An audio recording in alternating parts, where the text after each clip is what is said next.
នឹងពលិគឺទាំងមុនក្បាតំដកព្រាថយឥឡូវនេះបានមកមានទីពេញហើយមកទៀតមានផ្លែថាឡានកាលទៅធំទៅជ័យបរិយាមនុស្សមានជាស្លាបដាក់ស្លាបទាំងតែស្លាបពលិសំណាក់ព្រមទាំងសំណាក់ការធំឡើងមកដល់បណ្ដាដល់កម្មកម្មការរបស់លោកបាហើយការសារណាស់ស្មាត់ត្រកចំណុចព្រមដល់លោកបាដែលនេះគឺដាក់កម្មសង្ឃកូនចៅលោកបានក្តីចិត្តចម្រើនរកទៅមានបានអាយុយូរយូរហើយនោះតើលោកអនុញ្ញាតឲ្យបានហើយឡើងបានមិនបានគឺត្រឹមត្រូវទៅលោកបាបានចាំទៅសូមចូលយ៉ាមកសាព្រឹកចាព្រឹកទៅណាពលិគឺទៅលោកបានលោកจะพยายามទៅរកពិសាដូចនេះថានៅបន្តប្រពៃយើងបានឲ្យហមអនដំណើរការមកដល់មកដល់មុខសម្ដៅទៅក៏ដាប់ទៅដល់លោកបានហើយលោកក៏ប្រកបរកជាសម្បត្តិសូមឲ្យជើញចាត្រាទៅណាចាអត់មានទេចាត្រាទៅណានឹងមានកដាចាំចាត្រាជើញលោកភ្លើងចឹងបាទនឹង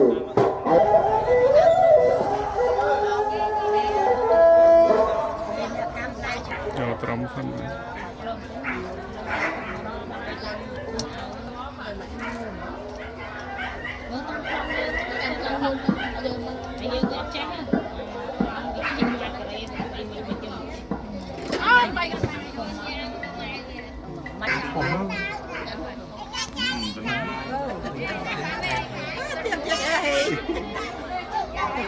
អូស្អាតដល់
សូមអរគុណសម្រាប់ពុកម៉ែបងប្អូនដែលបានទស្សនាវីដេអូនេះតាំងពីដើមរហូតដល់ចប់ហើយក៏អរគុណសម្រាប់ការចុច like ចុច share បន្តហើយក៏ជួបគ្នានៅក្នុងវីដេអូថ្មីបន្តទៀតដែរបាទសូមអរគុណ